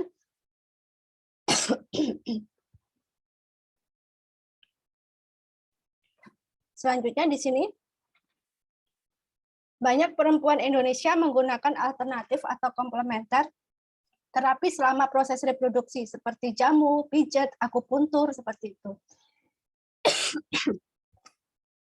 Kemudian Indonesia memiliki 30.000 jenis tumbuhan dan yang 7.000 berkhasiat obat. 45 macam obat penting di Amerika Serikat yang berasal dari tumbuhan, 14 spesies berasal dari Indonesia, termasuk vinblastin dan vincristin seperti itu. Nah, kemudian itu adalah dasar pengobatan komplementer, Bunda. Jadi artinya semacam tanaman toga. Dan itu juga beberapa digalakkan ya Bunda. Nah, kemudian ini paradigma baru dalam pelayanan kesehatan bahwa berdasarkan pasal 48 Undang-Undang Kesehatan tahun 2009 bahwa upaya kesehatan terdiri atas 17 pelaksanaan kesehatan yang salah satunya adalah pelayanan kesehatan tradisional yang saya blok agak tebal ya Bunda, selain yang lainnya. Jadi fokusnya adalah pelayanan kesehatan tradisional. Kemudian selanjutnya ini tadi integrasi pelayanan komplementer, pasien datang, ada pemeriksaan dan menentukan diagnosa, kemudian pilihan terapi yang diberikan atau hanya komplementer saja, kemudian konvensional dan komplementer atau konvensional saja, kemudian terapi dapat diberikan oleh yang kompeten, Bunda ya. Jadi ada beberapa yang memang contohnya misalkan yoga atau senam yoga atau pijat oksitosin atau apa itu ya diberikan khusus yang memiliki sertifikat, Bunda. Harus ada ikut pelatihannya terlebih dahulu seperti itu. Jadi tidak semuanya bisa memberikan, tapi yang memang memiliki sertifikat. Karena ada beberapa titik-titik yang ada kontraindikasi dan indikasi seperti itu. Nah, kemudian selanjutnya di sini pengobatan cara lain yaitu pengobatan yang dilakukan di luar cara medis atau ilmu kesehatan. Kemudian terapi alternatif, semua jenis pengobatan yang dianggap sebagai praktek standar atau konvensional dalam suatu budaya tertentu. Kemudian pengobatan komplementer, pengobatan tradisional yang sudah diakui atau dapat dipakai sebagai pendamping terapi konvensional atau medis seperti itu. Nah, kemudian pelayanan kesehatan tradisional terdiri dari yang pertama ramuan, kemudian sama keterampilan fisik, Bunda ya. Jadi kalau ramuan ini sebenarnya sudah banyak dikonsumsi ya oleh kita sendiri juga mengkonsumsi ya, Bunda. Cuman kalau khususnya untuk ibu hamil atau ibu menyusui harus berdasarkan penelitian karena ada efek samping yang setiap individu itu tidak bisa menerima seperti itu. Nah, kemudian keterampilan fisik ada akupuntur, ada pijat, ada refleksi. Nah, di sini memerlukan keterampilan khusus ya, Bunda ya. Jika kita mau melakukan harus kita memiliki sertifikat atau izin seperti itu. Atau ada pelatihan lain seperti itu. Nah, kemudian klasifikasi kelompok ya untuk grup 1 yaitu terapi yang diorganisasi secara profesional, mempunyai sistem yang lengkap dalam pelayanan kesehatan dengan jalur pendidikan yang terstandar, kode etik, dan berdasarkan bukti. Ini contohnya ada osteopati, koiropati, akupuntur, herbal, medicine, jamu, hemopati. Nah, untuk yang grup 2, terapi pelengkap atau komplementer atau suportif dalam pelayanan kesehatan, bukti riset masih terbatas. Belum ada aturan secara nasional, banyak dipraktekkan oleh bidan, perawat, dan fisioterapis, contohnya aromaterapi lavender, aromaterapi lemon, refleksiologi, pijat, shiatsu, hipnoterapi, dan yoga. Kemudian untuk grup 3 merupakan terapi alternatif, belum diatur secara khusus dan belum banyak bukti riset. Kemudian grup 3A, dan di sini grup 3 ada 3A dan 3B. Ini belum banyak riset ya. Kalau sistem tradisional tidak banyak digunakan di pelayanan kebidanan, contohnya TCM ya, tradisional Cina, pengobatan Cina. Kemudian India, pengobatan India, pengobatan Jepang. Nah, di sini ada naturopati, antroposophysical medicine ini jarang digunakan. Kalau untuk grup B, 3B itu kristal terapi, dosing, iridologi, radionik, dan lain sebagainya. Jadi ini yang beberapa yang belum banyak digunakan. Nah, kemudian di sini filosofi kebidanan, yaitu kehamilan dan persalinan merupakan peristiwa yang normal, yang alami, Bunda. Jadi intinya karena alami, jadi pengobatannya pun juga alami, seperti itu diharapkan. Jadi role kehamilan itu persalinan, nifas itu normal. Jadi asuhan yang terus-menerus sepanjang daur reproduksi, kemudian woman center, seperti itu. Harapannya memang segala sesuatu yang normal. Jadi pemberian terapinya pun juga normal harapannya. Tapi kan kita bisa tahu ya Bunda, bahwa kehamilan persalinan semua pasti ada yang patologis dan ada yang fisiologis. Nah, kemudian ini berdasarkan fisiologi kebidanan berdasarkan Kemenkes nomor 369 bahwa keyakinan tentang kehamilan dan persalinan merupakan suatu proses alamiah dan bukan penyakit. Keyakinan tentang perempuan adalah pribadi yang unik, mempunyai hak, kebutuhan, keinginan masing-masing. Keyakinan fungsi profesi dan manfaatnya. Fungsi utama profesi bidan adalah mengupayakan kesejahteraan ibu dan bayinya. Kemudian keyakinan tentang pemberdayaan perempuan dan membuat keputusan. Nah, jadi untuk komplementer itu tidak boleh dipaksakan ya Bunda ya. Kalau memang pasiennya tidak mau ya kita tidak boleh, karena di situ ada semacam etik ya, etika bahwa memang kita tidak boleh memaksakan. Harus ada, sama juga dengan kita memberikan pelayanan kan harus ada persetujuan pasien seperti itu. Nah, kemudian selanjutnya di sini menyelamatkan ibu dan bayi, mengurangi kesakitan dan kematian, fokusnya pencegahan, promosi kesehatan yang bersifat holistik, kemudian caranya kreatif, fleksibel, suportif, peduli, bimbingan, monitor, dan pendidikan berpusat pada perempuan. Kemudian asuhan berkesinambungan, sesuai keinginan dan tidak otoriter, serta menghormati pilihan perempuan, serta individu berhak memperoleh pelayanan kesehatan yang aman dan memuaskan sesuai kebutuhan dan perbedaan budaya. Seperti itu. Nah, kemudian di sini juga ada terapi komplementer dalam kebidanan, banyak digunakan secara kehamilan dari awal secara natural. Salah satu pilihan ketika terdapat kontraindikasi pada obat atau yang pengobatan medis, ketika sedikit ketidaknyamanan diabaikan dalam pengobatan konvensional, kemudian natural breath without resort to drugs, reason of complete are participant at the birth. Ya. Kemudian ketidakpuasan pada pelayanan konvensional. Jadi banyak orang yang memilih herbal itu bermacam-macam ya Bunda ya. Mungkin bisa ditanyakan ke Bunda sendiri. Kalau misalkan kenapa ada beberapa pasien atau pendapat kok saya lebih suka herbal seperti itu ya. Mungkin salah satunya ini alasannya menggunakan herbal seperti itu.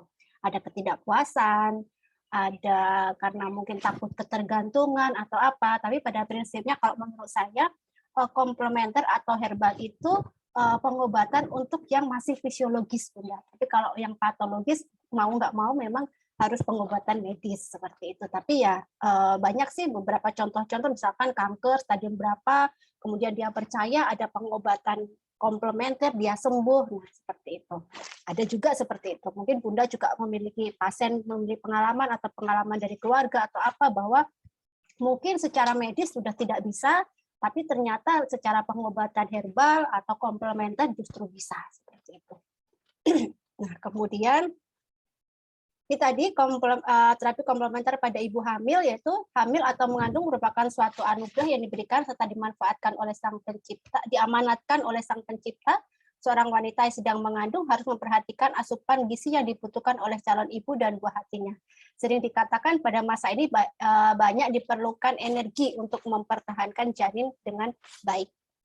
Nah, kemudian ini tadi selanjutnya ada penggunaan komplementer, yaitu salah satunya terapi menghilangkan stres seperti pijat, aromaterapi, refleksi, hipnosis yang mengurangi kortisol.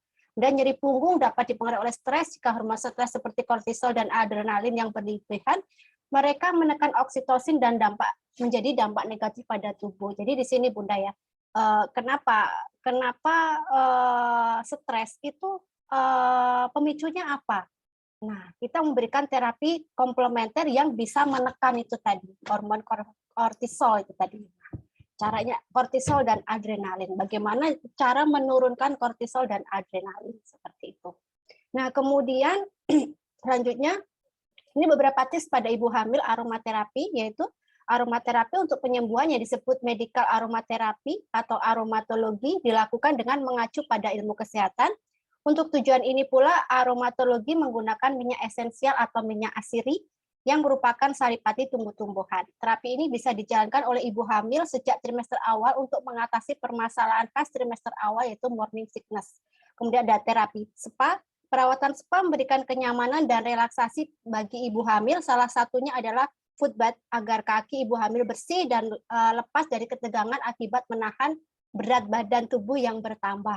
Ada juga perawatan dengan warming up atau menyelimuti tubuh ibu dengan selimut hangat untuk kemudian dipijit lembut. Jika semua otot sudah relaksasi atau kendur, maka dimulailah tahap pijatan dan punggung dari bagian atas ke bagian bawah, lalu menuju leher dan bahu serta daerah tengah dada. Tujuannya untuk melapangkan pernafasan. Selesai semua itu, tubuh ibu akan diseka dengan handuk yang hangat. Jadi spa ya, seperti itu. Nah, kemudian selanjutnya juga ini ada sentuhan mencapai otak sebelum impuls nyeri, teori kontrol gerbang, pijat menggunakan refleksiologi, seisatsu, dan terapi sentuhan lain selama persalinan dan bahkan dalam 3-4 minggu terakhir kehamilan, meningkatkan kemungkinan timbulnya persalinan spontan, kemajuan yang baik, persepsi nyeri kurang, dan pada akhirnya kelainan vagina, intinya elastis ya. Beberapa minyak esensial aromaterapi dapat meningkatkan dampak dari pijat melalui efek analgesik langsung, misalnya lavender, atau tidak langsung relaksi untuk mengurangi kecemasan, misalnya dupa atau aromaterapi atau lilin. Sebenarnya kalau kita mau secara medis itu sebenarnya senam hamil itu ya Bunda ya. Kelas ibu hamil itu sebenarnya di situ sudah juga merupakan masuk ke dalam terapi komplementer itu untuk relaksasi, tapi juga ada di sini relaksasi yang diikuti dengan aromaterapi, pemijatan seperti itu. Dan selanjutnya di sini ada juga hipnosis klinis telah terbukti mengurangi rasa takut dan kecemasan dalam persiapan untuk dan selama persalinan. Secara tidak langsung mempengaruhi persepsi nyeri. Latihan yoga diadakan 2 kali seminggu untuk peregangan dan peregangan dan kekenyalan otot-otot untuk melahirkan seperti itu. Kemudian ada akupuntur, kemudian ada metode lain yaitu relaksi yang mendalam juga dapat membantu, misalnya Reiki. Nah, ada Reiki juga seperti itu. Ya, Bunda nanti boleh memilih apapun, tapi Bunda searching dulu di jurnal ya, Bunda. Harus berdasarkan jurnal seperti itu. Nah, kemudian di sini selanjutnya ada manfaat masase pada trimester 1, membantu untuk mempersiapkan tubuh secara fisik, menjaga kesejahteraan emosional, kemudian fokus masase di trimester 1 yang lembut, lambat, dan menekan untuk membantu tubuh untuk rileks, visualisasi dan pernafasan. Latihan juga bisa ditawarkan untuk membantu mengurangi rasa takut dan kecemasan pada tahap ini. Jadi kecemasan bisa digunakan relaksasi. Ada mual mutah, ini adalah di sini jahe. Salah satunya yang sekarang lagi tren Bunda ya, banyak penelitian tentang jahe, bahkan ada beberapa rumah sakit yang sudah merekomendasikan pasiennya Bunda untuk pengobatan. Jadi kalau tidak salah di Tangerang, kalau tidak salah seperti itu. Jadi memang diberikan terapi jahe seperti, tapi juga tetap memberikan indikasi dan kontraindikasinya. Kemudian itu Bunda yang bisa saya sampaikan, mungkin hanya singkat-singkat saja Bunda ya untuk contohnya seperti itu. Oke, kemudian selanjutnya ini materi yang saya share screen dulu Bunda, materi untuk yang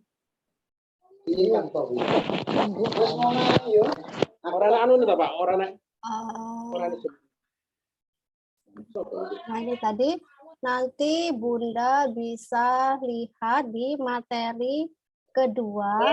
Nah, di materi kedua nanti Bunda bisa membaca sendiri nggih. Nah, ini adalah komplementer pada asuhan persalinan seperti itu.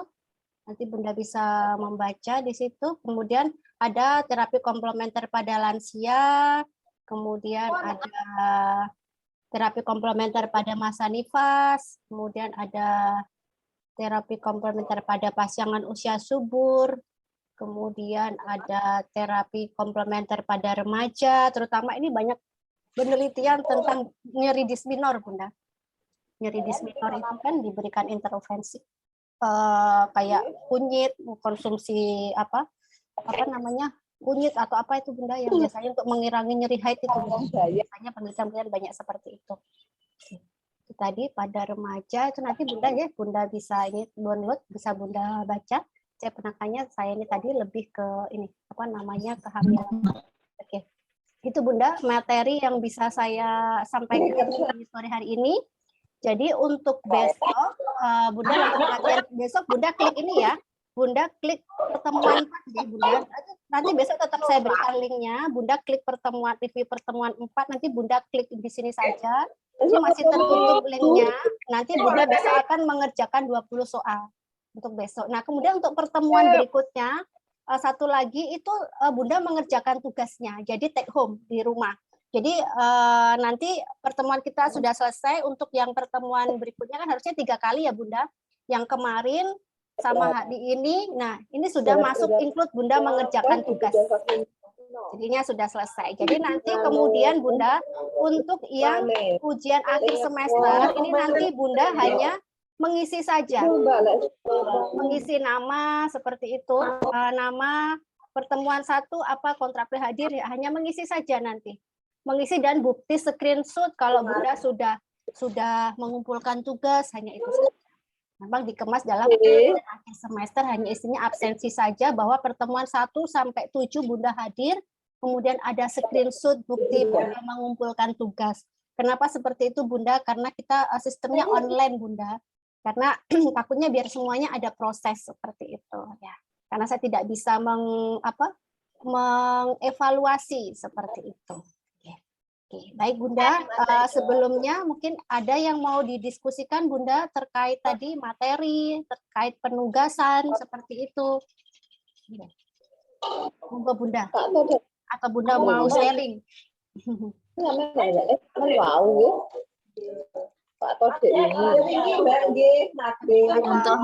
Contoh tugasnya nanti di share ya Bunda ya. Bunda, contoh tugasnya sudah ada di Google Form semua Bunda.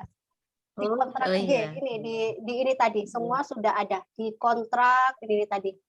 Sebentar. Ini tadi semua sudah ada Bunda. Nah ini nanti Bunda masuk, Bunda kan sudah masuk Google Form ini tadi. Nah, masih 5 Bunda yang gabung, karena masih 5 yang gabung, yang lainnya belum gabung, jadi belum bisa. Masih Bunda Julita, Bunda Farika, Bunda Evi, Bunda Dwi Retno, Bunda Rita. Mungkin yang lainnya belum. Bunda bergabung di Google Form tadi. Nah, nanti setelah bergabung, klik classwork. Nah, di sini sudah ada semua Bunda. Bunda tinggal download nanti semua.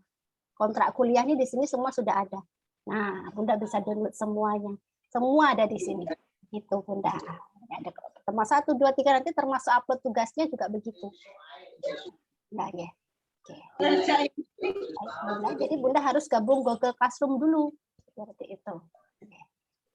Ya, baik Bunda, ada yang mau disampaikan atau masih diresapi? Udah terakhir, tugasnya banyak begitu. Kayak Bunda ya proses ya. Prosesnya begitu. Tadi Bunda jangan khawatir, laporannya hanya tinggal mengisi yang titik-titik aja. Sudah ada kan, tadi lampu udah ada titik-titik, Bunda tinggal isi titik-titiknya itu. Tidak membuat ulang semuanya. Saya berusaha memahami Bunda dengan kesibukan, makanya saya juga meringankan untuk hanya mengisi titik-titiknya saja sama mengganti nama dan NIM gitu. Gitu Bunda. Iya. Iya, terima kasih Bu. Terima kasih. Iya. Ini gaptek Bu. Tidak apa-apa. Saya juga awalnya begitu Bunda. Nggak bisa, tapi karena terpaksa dan dipaksa akhirnya.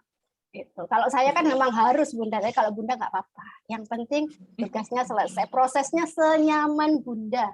Pokoknya Bunda nyaman, tugasnya selesai. Karena apa? Bunda sebenarnya udah beda kalau yang dari SMA ya Bunda, yang memang dia dasar ya. Kan Bunda dasarnya sudah ada. Justru saya sebenarnya harusnya berguru sama Bunda, banyak belajar dari pengalaman Bunda gitu. Oke. Bunda ada atau cukup? Jika cukup, kita foto bersama. Ya. Oke, Bunda kalau yang bisa buka kamera bisa dibuka, kalau tidak bisa juga tidak apa-apa Bunda. Kalau mungkin pas lagi sama pasien boleh, pasiennya diajak. Atau mungkin lagi pegang stetoskop ataupun endoskop juga boleh. Oke. Nanti saya hitung 1, 2, 3 nggih Bunda nggih.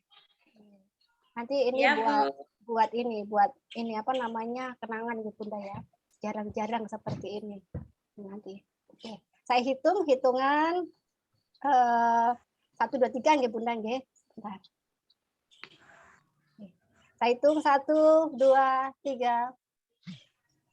Oke, baik. Saya simpan nggih Bunda. Nanti saya simpan semua di ini kontrak kuliah. Nanti dokumentasinya saya upload di situ juga. Saya tulis dulu ini D S1 D kebidanan. Komplementer kebidanan. Oke. Nanti saya upload. Kemudian nanti jangan lupa nanti mungkin saya berikan link YouTube-nya. Nanti Bunda boleh absensi di situ. Bagi Bunda yang tadi belum sempat gabung pertengahan atau karena sinyal tadi boleh memutar ulang YouTube-nya nggih Bunda nggih. Seperti itu. Jadi nanti Bunda absensi di situ. Oke, baik Bunda, ada yang mau disampaikan lagi atau sudah cukup atau tambah pusing? Pas. Pas ya Bunda nggih. Baik, ya Bunda, nanti jika ada keluhan, ada permasalahan bisa dikomunikasikan nggih Bunda nggih. Intinya senyaman Bunda nggih. Kita ikuti prosesnya saja nggih Bunda nggih. Tetap jaga imunitas Bunda. Selamat melanjutkan aktivitas lagi. Salam Bunda-bunda senior saya di sini. Mohon maaf nggih karena prosesnya begitu nggih. Saya akhiri, selamat malam, selamat beraktivitas atau mungkin beristirahat atau mungkin sekarang ada ini partu, mungkin pembukaan 1, 2, dan 3 seperti itu atau mau jaga malam. Ya, terima kasih untuk partisipasinya malam ini. Saya ucapkan terima kasih untuk semuanya. Saya akhiri, wassalamualaikum warahmatullahi wabarakatuh. Selamat malam dan salam sejahtera buat kita semua. Sami-sami Bunda. Waalaikumsalam warahmatullahi wabarakatuh. Terima kasih Bu.